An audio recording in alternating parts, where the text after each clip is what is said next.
আসসালামু আলাইকুম, স্বাগত জানাচ্ছি আরটিভি সকালের সংবাদে। শুনছিলেন মার্কেন্টাইল ব্যাংক শিরোনাম। আপনাদের সঙ্গে আছে আমি সাবরিনা ফিরোজ।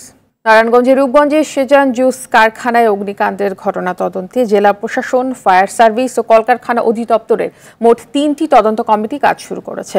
তদন্তের অংশ হিসেবে আজ ঘটনাস্থল পরিদর্শন করবেন প্রশাসন গঠিত 5 সদস্যের তদন্ত কমিটি। এদিকে হত্যা মামলায় আটক কারখানার মালিক আবুল হাশেম সহ 8 জনের 4 দিনের রিমান্ডের প্রথম দিন আজ। ঘটনার প্রাথমিক তদন্তে মালিক পক্ষের বেশ কিছু গাফিলতি ও অনিয়ম পাওয়ায় শনিবার 8 জন সহ অজ্ঞাতনামাদের বিরুদ্ধে হত্যা মামলা দায়ের করে নারায়ণগঞ্জ পুলিশ।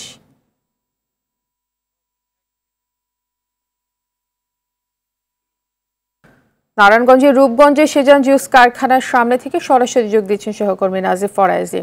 নাজিব, অগ্নিকাণ্ডের ঘটনায় গঠিত তদন্ত কমিটির আজ ঘটনাস্থল পরিদর্শন এবং কাজ শুরু করার কথা রয়েছে। এই বিষয়ে আপনার কাছে কি তথ্য রয়েছে?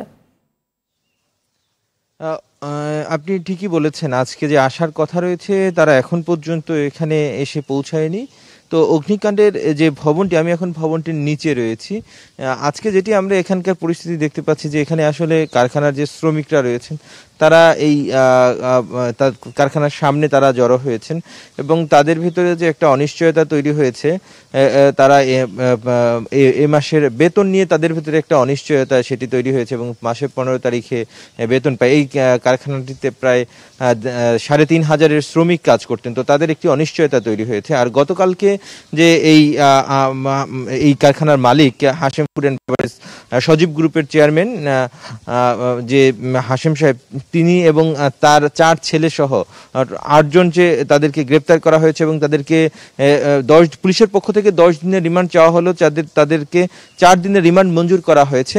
তো কিছুক্ষণ আগে আমার সঙ্গে এই রূপগঞ্জ থানা পুলিশের সঙ্গে কথা হয়েছে। তারা জানিয়েছেন যে আসলে আজকে সকাল থেকে তাদের এই জিজ্ঞাসাবাদ শুরু হবে এবং এখানে আমি যদি একটু দেখাই, আসলে ভিতরে কিন্তু এখনো এই যে ধোঁয়া আছে, এখনো এর ভেতরে কিন্তু ধোঁয়া রয়েছে এবং আমরা যেটি দেখতে পাচ্ছি যে এই কিছুক্ষণ পরপরই কিন্তু এখনো এর ভেতর থেকে ধোঁয়া রয়েছে। এই কাগজ সহ বিভিন্ন যেই সামগ্রী ছিল সেগুলোর ভেতর থেকে এখনো ধোঁয়া রয়েছে, যদিও এখানে আসলে এখন ওই ধরনের কোনো আগুন এখানে আসলে নেই এবং আগুন পুরোপুরি নিয়ন্ত্রণে নিয়ে আসা আছে। তো আমার রূপগঞ্জ থেকে নারায়ণগঞ্জের রূপগঞ্জ থেকে জানাচ্ছিলেন নাজিব ফরায়েজি। নারায়ণগঞ্জের রূপগঞ্জে জুস কারখানায় ভয়াবহ অগ্নিকাণ্ডের ঘটনায় কিশোরগঞ্জেও চলছে শোকের মাতম। জেলার কটিয়াদীতে একই এলাকার 4 জন সহ মোট 7 জন আগুনে পড়ে মৃত্যুর খবরে শোকের ছায়া নেমে এসেছে। কেউ কেউ পরিবারের একমাত্র উপার্জনক্ষম ব্যক্তিকে হারিয়ে দিশেহারা। কিশোরগঞ্জ থেকে তানভীর হায়দারের পাঠানো তথ্যছবিতে আরো জানাচ্ছেন অফি ইসলাম। কিশোরগঞ্জ সদর উপজেলার দানাপাটলি ইউনিয়নের পূর্ব কালিয়ারকান্দা গ্রাম। এই গ্রামেরই স্কুল পড়ুয়া শিক্ষার্থী নাজমুল ইসলাম বৃহস্পতিবার নারায়ণগঞ্জের রূপগঞ্জে সেজান জুস কারখানায় অগ্নিকাণ্ডে পুড়ে মারা যায়। একমাত্র উপার্জনক্ষম ছেলেকে হারিয়ে পরিবারটিতে চলছে শোকের মাতম।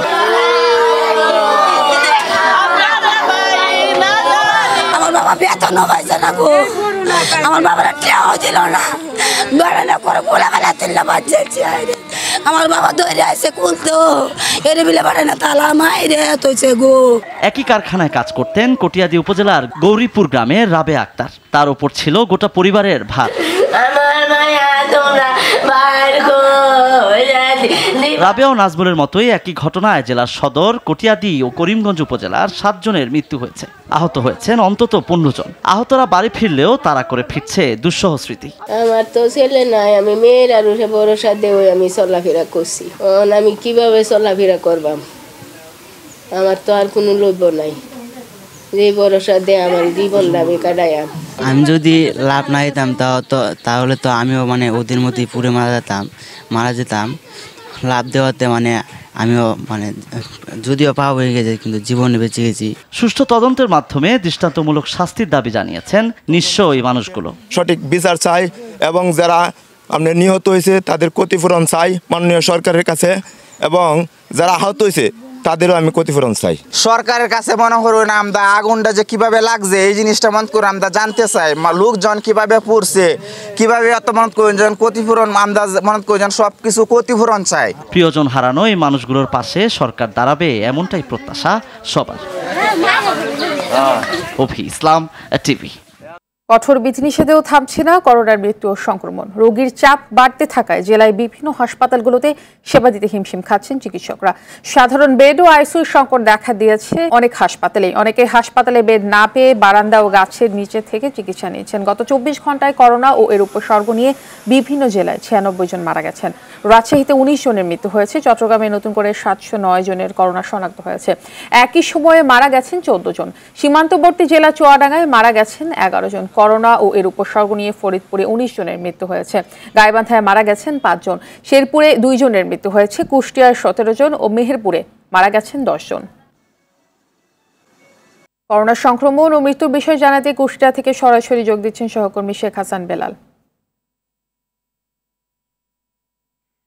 বেলাল, কুষ্টিয়ায় গত 24 ঘন্টায় 17 জন করোনায় মৃত্যুবরণ করেছেন এমনটি তথ্য রয়েছে।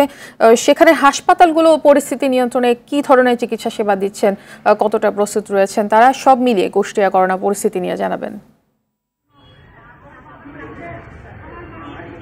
সাবরিনা, আপনি তো জানেন যে আমি এখন অবস্থান করছি কুষ্টিয়া জেনারেল হাসপাতালে।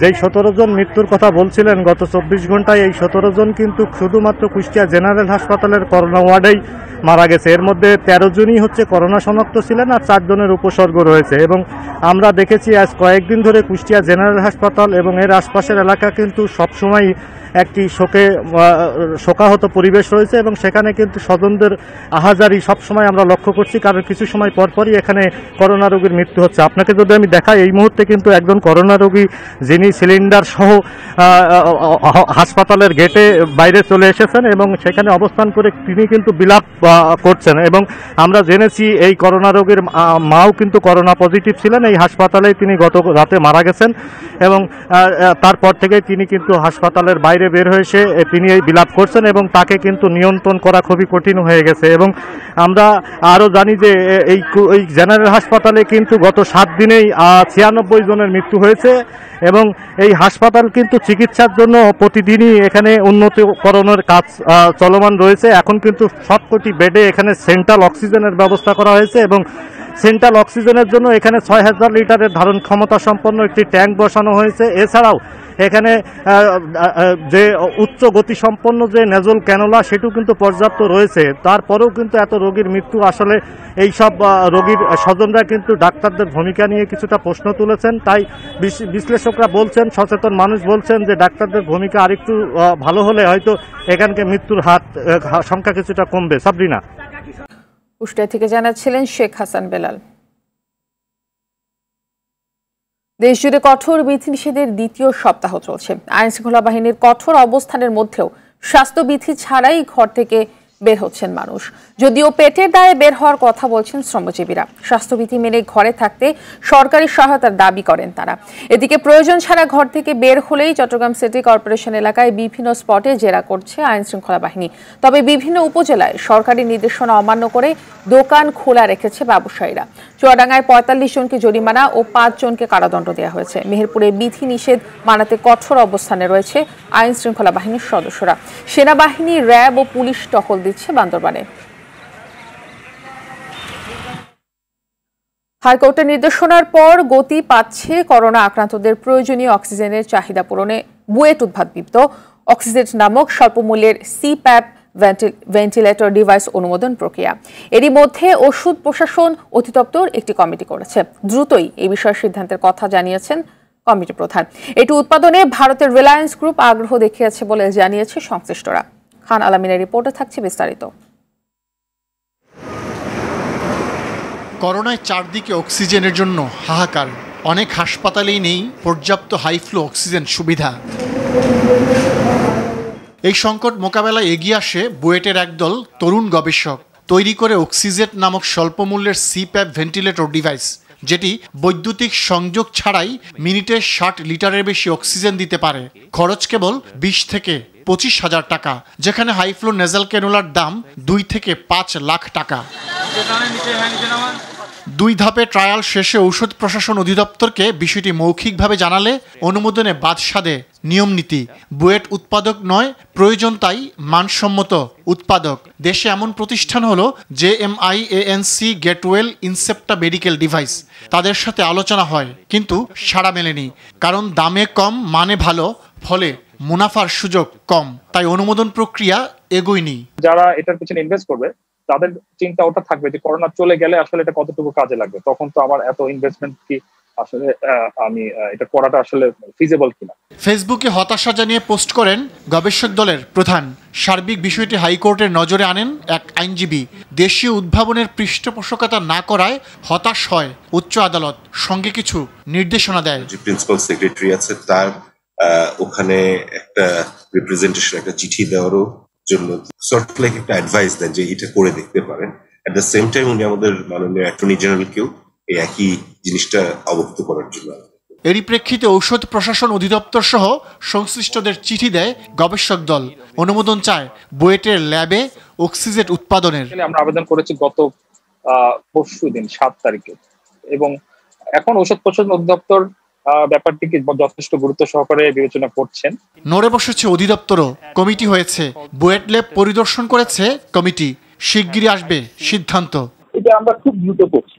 কমিটি আছে, পাবলিক হেলথ কমিটি আছে, তাদের মিটিং এর পরে এটা তাদের কমিটি আছে, ইভ্যালুয়েশনের জন্য তাদের কাছে পাঠানো হচ্ছে। সংশ্লিষ্টরা জানান ভারতের রিলায়েন্স গ্রুপ অক্সিজেন উৎপাদনে আগ্রহ দেখিয়েছে। এখন এটা খুবই একটা দুঃখজনক ব্যাপার হবে যে আমাদের এই টেকনোলজিটাতে আমরা আমাদের দেশের লোককে সাহায্য করে না করে যদি ভারতের কোনো কোম্পানির থেকে করে তারপরে আবার ওখান থেকে ফেরত নিয়ে আসতে হয়। অক্সিজেন অনুমোদন পেলে হাসপাতালগুলোতে অক্সিজেন সংকট কমে আসবে, রক্ষা পাবে অনেক জীবন। খান আলামিন, RTV, ঢাকা। মহামারী করোনা ভাইরাসের তাণ্ডবে বিপর্যস্ত পুরো বিশ্ব। সংক্রমণ কমাতে বিশ্বজুড়ে চলছে টিকা কার্যক্রম, মেনে চলা হচ্ছে কঠোর বিধিনিষেধ। তবে কিছুতেই যেন লাগাম টানা যাচ্ছে না মহামারী এই ভাইরাসের। এরই মধ্যে আশার আলো দেখালেন বাংলাদেশি বংশোদ্ভূত তরুণ ব্রিটিশ বিজ্ঞানী সাদিয়া খানম। ভল্টিক্স নামক করোনা প্রতিরোধী স্প্রে উদ্ভাবন করে পুরো বিশ্বকে রীতিমতো তাক লাগিয়ে দিয়েছেন তিনি। বিস্তারিত থাকছে মাহাদি হাসানের রিপোর্টে। মহামারী করোনা ভাইরাসের বিরুদ্ধে লড়াইয়ে নেমেছে পুরো বিশ্ব। দেশে দেশে চলছে বিলিয়ন ডলারের গবেষণা। এরই মধ্যে কয়েকটি দেশ টিকা উদ্ভাবনে সফল হলেও কমানো যাচ্ছে না সংক্রমণ। তবে করোনার বিস্তার ঠেকাতে পারে এমন স্প্রে আবিষ্কার করে বিশ্বকে তাক লাগিয়ে দিয়েছেন বাংলাদেশি বংশোদ্ভূত 26 বছর বয়সী তরুণ ব্রিটিশ বিজ্ঞানী সাদিয়া খানম। ইতিমধ্যে বিশ্বের 13টি দেশ থেকে ভল্টিক নামের এ জীবাণুনাশকটির 1 কোটি অর্ডার পেয়েছেন সাদিয়া। প্রায় 14 মাসের গবেষণা শেষে এই স্প্রে তৈরি করতে সক্ষম হয়েছেন এ বিজ্ঞানী। ব্যক্তিগত পরীক্ষার পাশাপাশি নাসা সহ বিভিন্ন স্বতন্ত্র পিআর পর্যালোচিত ল্যাবে সফলভাবে পরীক্ষিত এই জীবাণুনাশকটি। এমনকি এটি ব্যবহারের ফলে হাসপাতালের পরিচ্ছন্নতা 70% সংরক্ষণ করা সম্ভব বলেও জানিয়েছে যুক্তরাজ্যের বেশ কয়েকটি হাসপাতাল। সাদিয়া সেলফোর্ড বিশ্ববিদ্যালয়ে বায়োমেডিক্যাল সায়েন্স ও চেস্টার বিশ্ববিদ্যালয়ে জিনোমিক মেডিসিন নিয়ে পড়াশোনা করেছেন। নতুন এই উদ্ভাবন প্রসঙ্গে সাদিয়া বলেন, As I graduated from my genomic medicine, I realized that COVID-19 নিয়ে বিস্তর গবেষণা করে অবশেষে জীবাণু ধ্বংসের নিখুঁত সূত্রটি পেয়েছি।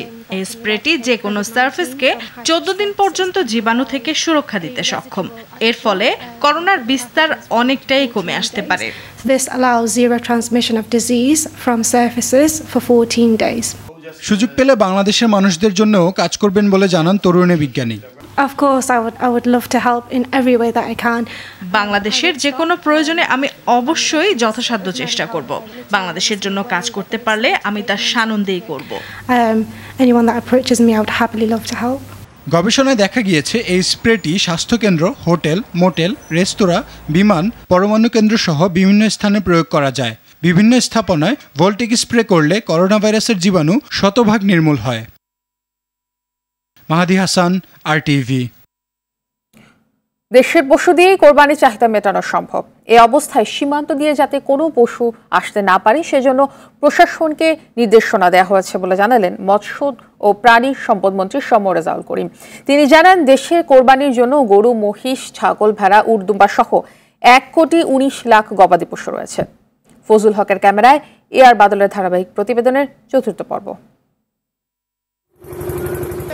কুরবানির ঈদ আসলেই সরকারি নিষেধাজ্ঞার পরও অবৈধ উপায়ে পার্শ্ববর্তী দেশ থেকে গরু আনে পাচারকারীরা। এতে দেশের খামারি ও গৃহস্থদের গবাদি পশুর দাম পড়ে যাওয়ার পাশাপাশি নতুন রোগব্যাধির ঝুঁকি তৈরি হয়।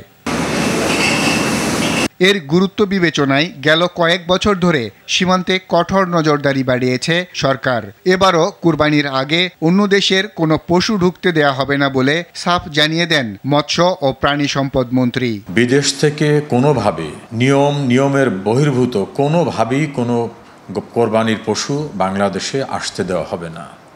সেজন্য আমরা সীমান্তবর্তী এলাকায় সীমান্ত রক্ষার দায়িত্বে যারা আছেন তার বাইরেও অতিরিক্ত বিভিন্ন সংস্থার জনবল নিয়োগ রেখেছি, যাতে কোনোভাবেই যেন চোরাই পথে পশু আসতে না পারে। প্রাণী সম্পদ অধিদপ্তরের তথ্য অনুযায়ী দেশে কুরবানিযোগ্য গবাদি পশু রয়েছে 1,19,00,000। এর মধ্যে গরু মহিষ 45 লাখ, ছাগল ভেড়া 73 লাখ আর উট দুম্বা রয়েছে 4,765টি। মৎস্য ও প্রাণী সম্পদ মন্ত্রী জানান, এ পরিমাণ গবাদি পশু দেশের কুরবানির চাহিদা মেটানোর জন্য যথেষ্ট, তাই এবারও আমদানিতে অনুমতি দেয়া হয়নি। যে পরিমাণ পশুর প্রয়োজন হতে পারে তার চেয়ে অনেক বেশি প্রস্তুতি রাখা হয়েছে। আমরা 1,19,00,000 পশু প্রস্তুত রেখেছি কোরবানির চাহিদা মেটাতে। এটা বিগত বছরের চেয়ে অনেক বেশি। বিগত বছরে কিন্তু আমরা 1,18,00,000 পশু প্রস্তুত রেখেছিলাম, সেখানে দেখা গেছে যে 1 কোটিরও কম পরিমাণ পশু বিক্রি হয়েছে। সব কিছু ঠিক থাকলে কুরবানির পরও দেশে মাংসের স্বাভাবিক যোগানে ঘাটতি থাকবে না বলে জানান মন্ত্রী। আর বাদল, RTV, ঢাকা। সকালের সংবাদ এ পর্যন্তই। পরবর্তী সংবাদ দেখার আমন্ত্রণ রইল। ধন্যবাদ সবাইকে।